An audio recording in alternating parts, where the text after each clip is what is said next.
سلامونه ملګرو، دا د سعد مسعود لیگ بریک بالر دی او یو کامیاب بالر دی. د پېښور زلمي خلاف د اسلام آباد یونایټډ چې کوم میچ و په هغې کې شاداب خان د سعد مسعود له موقع ورکړې وه چې په هغه میچ کې سعد مسعود ډېر ښه بالینګ کړی او ډېر زیات بال ټرن کېدو، سوینګ یې ډېر زیات خوړو. نو هغې نه پس ما هم یو خبره کړې وه، کیدای شي که د ما ویډیو ستاسو مکمل ګورئ کې ما ویلي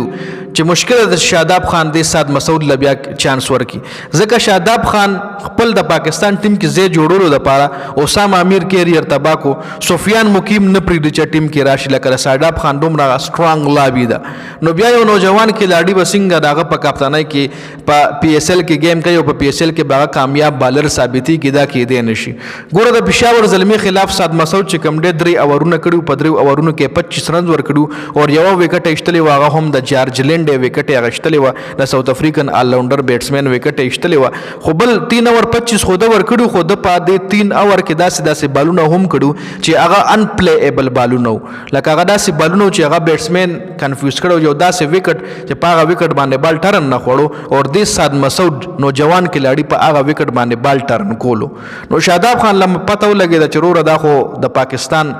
زما ځای دی په ټیم کې نشي د پاکستان. نو په بل میچ کې د ښه پرفارمنس باوجود هم د ډراپ کړی جی د ملتان سلطان خلاف چې کوم د اسلام آباد یونایټډ میچ و هغې کې دی ډراپ و، چونکې په لومړني میچ کې ښه پرفارمنس ورکړی، 3 اور 25 رنز یوه وکټه او داسې ډیلیوریز پکې شامل و چې هغې بیټسمین هم حیران کړی. محمد حارث له ډېر ښکلي بالونه کړي وو، لکه محمد حارث هغه ټایم هیټینګ کولو خو ده ته ډېر ښکلي بالونه مس کړي وو.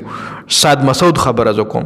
نو دې ځای کې شاداب خان چې کوم دی اوس د ټیم نه میچ نه ډراپ کو د ملتان سلطان خلاف، او ما ته لګي نه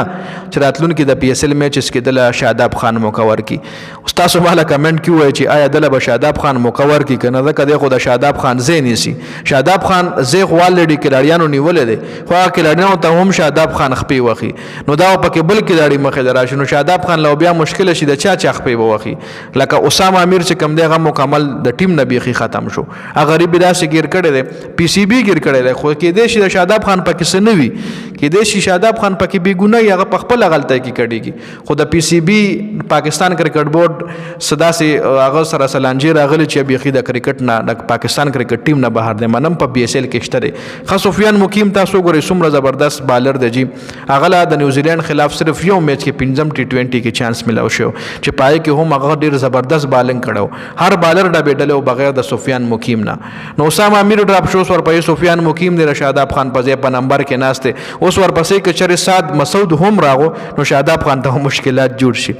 نو ډېر د بدقسمتي به ورله زوی یم چې زموږ پاکستان کھلاډیان کم دي چې کم په پلینګ 11 کې کم د پاکستان انټرنیشنل ټیم کې لوبېږي، نو یې نه غواړي چې زموږ په ځای بل ښه کھلاډي راشي. ډېر داسې زموږ د ټیم کھلاډیان شته چې یې بنیاتي کوي په ټیم کې. نو خیر اوس دې حوالې سره تاسو سره لرئ، آیا زه ټیک یم که نه، تاسو دې حوالې سره لرئ، کمنټ لازمي وکړئ.